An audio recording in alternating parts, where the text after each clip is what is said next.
আসসালামু আলাইকুম। আশা করি সবাই ভালো আছেন। আমার যত অ্যাক্টিভিজম, যত লেখালেখির দুনিয়া সবকিছু ছিল ফেসবুক কেন্দ্রিক।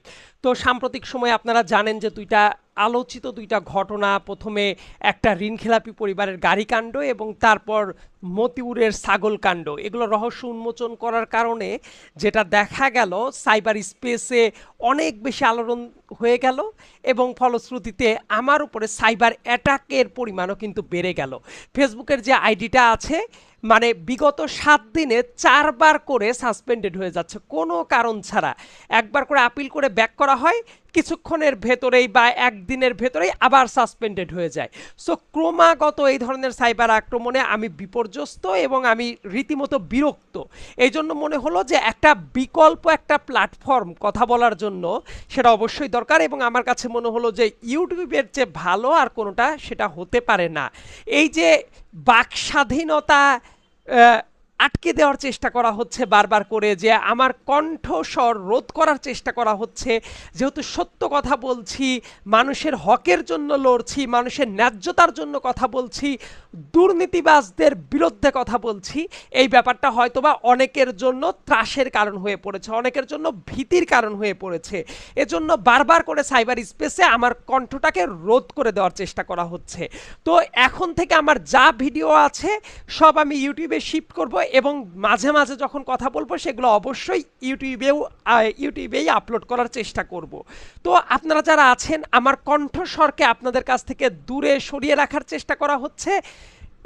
এর আগেও হয়েছিল, ফেসবুক আইডিটা যখন সাসপেন্ড করে দেওয়া হলো একটা পেজ খুলেছি, তো পেজেও অল্প দিনের ভেতরে ঠিক ৩ থেকে ৪ দিনের ভেতরে আপনারা যে ভালোবাসা দেখিয়েছেন তাতে আমি আপ্লুত।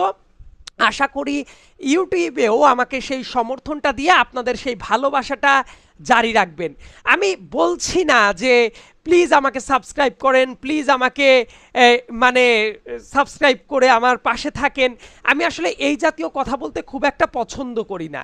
রেদার আমি এইটা বলবো, আমার কণ্ঠস্বর যেভাবে সাইবার স্পেস থেকে সরিয়ে দেওয়ার চেষ্টা করা হচ্ছে, আপনারা যদি মনে করেন আমি যৌক্তিক কথা বলি, আপনারা যদি মনে করেন আমি দেশের মানুষের কথা বলি, আপনারা যদি মনে করেন আমি এই সাধারণ মানুষের পক্ষে কথা বলি, আপনারা আমার কণ্ঠকে বাঁচিয়ে রাখার চেষ্টা করতে পারেন।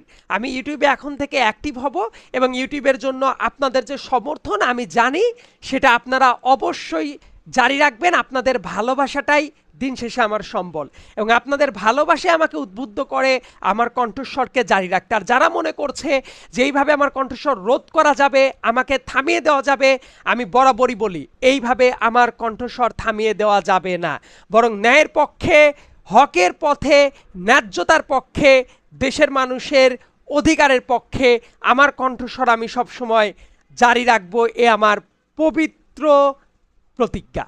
ধন্যবাদ সবাইকে, ভালো থাকবেন। আর এই ইউটিউব চ্যানেলে এখন থেকে আমি অ্যাক্টিভ থাকবো। আসসালামু আলাইকুম।